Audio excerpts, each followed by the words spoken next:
এখনো কিন্তু ভেতরে আগুন জ্বলছে। আগুনের যে ধোঁয়া সেটি কিন্তু এখনো উপরে কিন্তু কালো ধোঁয়া কিন্তু পুরো আকাশ ছেয়ে গেছে, এখনো লাল অগ্নিশিখা কিন্তু দেখা যাচ্ছে।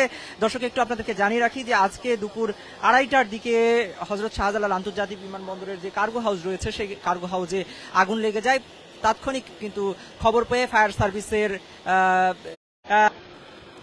তারপর থেকে কিন্তু আগুন নিয়ন্ত্রণের জন্য ফায়ার সার্ভিসের এই কর্মীরা আসতে থাকে। এই পর্যন্ত 30টিরও বেশি ইউনিট কিন্তু এখানে কাজ করছে আগুন নিয়ন্ত্রণের জন্য। এখনো নিয়ন্ত্রণে আনা সম্ভব হয়নি। ভেতরে যে আগুন জ্বলছে কখনো বাড়ছে কখনো বা কমছে, পানির স্বল্পতা রয়েছে। এখানে আসা গণমাধ্যম কর্মীরা কেউ কেউ ভেতরে ঢোকার সুযোগ পেয়েছিলেন। আমরা একজন ফটো সাংবাদিকের সাথে কথা বলেছি, যিনি আমাদেরকে জানিয়েছেন যে তিনি যখন ভেতরে ছবি তুলতে গিয়েছিলেন সেখানে এই কার্গো হাউসে যে মালামালগুলো রয়েছে বেশিরভাগই গার্মেন্টস সামগ্রী এবং কেমিক্যাল সামগ্রী, সেই কেমিক্যালের গোডাউনেই মূলত আগুন লেগেছে এবং এই আগুন কিন্তু এখনো জ্বলছে। কয়েক ঘন্টা ধরে সেই আগুন চলমান রয়েছে। রাস্তায় তীব্র যানজটের কারণে কিন্তু পানির ট্যাঙ্কিগুলো এই ভেতরে প্রবেশ করতে পারছে না। রাস্তায় কিন্তু এখনো বেশ কয়েকটি উদ্ধারকারী দল কিন্তু তাদের ওয়াসার যে পানির ট্যাঙ্কিগুলো রয়েছে সেগুলো নিয়ে কিন্তু আসতে গিয়ে তারা যানজটে আটকে রয়েছেন, যেটি আমরা দেখেছি। এবং এই মুহূর্তে কিন্তু সেনাবাহিনী সহ স্বেচ্ছাসেবকরাও এসে এখানে উপস্থিত হয়েছেন জরুরি মুহূর্তে সহায়তা করার জন্য। স্কাউট সদস্যরা কিন্তু এখানে রয়েছেন। ফায়ার সার্ভিস কর্মীরা কিন্তু সর্বোচ্চ চেষ্টা করছেন ভেতরে আগুনের যে পরিস্থিতি সেটি নিয়ন্ত্রণে আনার। আপনারা দেখতে পাচ্ছেন যে এই যে ধোঁয়া উঠছে সেখানে কিন্তু লাল অগ্নিশিখা জলজল করছে সেটি দেখা যাচ্ছে। এখনো পর্যন্ত যে 32টি ইউনিট কিন্তু ভেতরে কাজ করছে, কিন্তু আগুন কতক্ষণে নিয়ন্ত্রণে আনতে সক্ষম হবেন তারা সে বিষয়ে এখনো কিছু তারা জানাননি।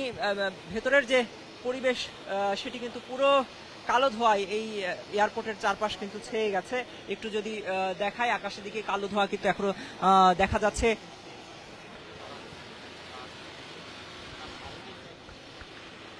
সব মিলিয়ে কিন্তু আগুন নিয়ন্ত্রণে সর্বাত্মক চেষ্টা চালাচ্ছে এখানে বিমানবন্দরের নিরাপত্তা বাহিনীর সদস্যরা রয়েছেন,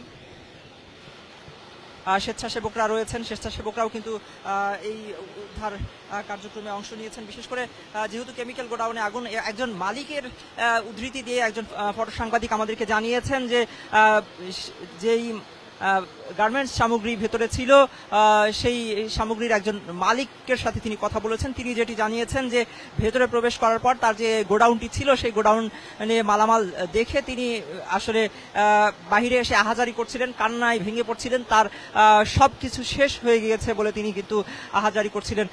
দর্শক, এই মুহূর্তে এখানকার যে পরিস্থিতি সেটি যদি দেখায়, ফায়ার সার্ভিস কর্মীরা কিন্তু এখনো আসছেন। তারা কিন্তু সেই দুপুর থেকে চেষ্টা করছেন আগুন নিয়ন্ত্রণে আনার। তারা কিন্তু সর্বাত্মক চেষ্টা করছেন। যারা রয়েছেন এখানে ভেতরে যারা প্রবেশ করেছিলেন তাদের সাথে আমরা কথা বলার চেষ্টা করব। স্বেচ্ছাসেবক যারা রয়েছেন তাদের সাথে আমরা এখানে অনেকেই বাহিরে বেরিয়েছেন। ভেতরে যারা ছিলেন দীর্ঘ সময় আগুন নেভাতে গিয়ে তারা কিন্তু ক্লান্ত হয়ে পড়েছেন। তবে এখানে বেশ কয়েকজন স্বেচ্ছাসেবক এবং স্কাউট সদস্যরা বেশ কিছু অভিযোগ করেছেন যে এখানে পানির স্বল্পতা রয়েছে, খাবার পানির স্বল্পতা রয়েছে। খাবার পানির জন্য তারা বিভিন্ন ক্যান্টিনে যোগাযোগ করলে সেখানে পানির মূল্য বেশি রাখার একটি অভিযোগ কিন্তু করেছেন স্বেচ্ছাসেবক যারা এখানে কাজ করছিলেন। তারা এখানে বাহিরে কিন্তু গণমাধ্যম কর্মীরা উপস্থিত রয়েছেন। আপনারা দেখতে পাচ্ছেন যে জরুরি যে পানি সরবরাহের ঢাকা ওয়াসার যে পানিবাহী যে ট্যাঙ্ক লরিগুলো রয়েছে সেগুলো কিন্তু এখানে নিয়ে আসা হচ্ছে একে একে। রাস্তায় অনেকগুলো আমরা দেখেছি আসার সময় সেগুলো কিন্তু যানজটে আটকে থাকার কারণে কিন্তু এসে পৌঁছাতে পারেনি। এখনো অনেকগুলো গাড়ি রয়েছে। তীব্র যানজট তৈরি হয়েছে এই অগ্নিকাণ্ডের ঘটনাকে কেন্দ্র করে রাস্তায়। আর যদি বলি যে বনানী থেকে একদম মহাখালী থেকে এয়ারপোর্ট পর্যন্ত পুরো এই রাস্তাটি কিন্তু তীব্র যানজট আমরা দেখেছি। যখন এয়ারপোর্ট অভিমুখে আমরা আসছিলাম, এই আগুন লাগার খবর পেয়ে যখন এখানে আসছিলাম তখন কিন্তু আমরা রাস্তায় সেটি দেখেছি। সব মিলিয়ে এই ছিল সর্বশেষ পরিস্থিতি। এখনো ধোঁয়ার কুণ্ডলী কিন্তু উঠছে, এখনো আগুন জ্বলছে ভেতরে।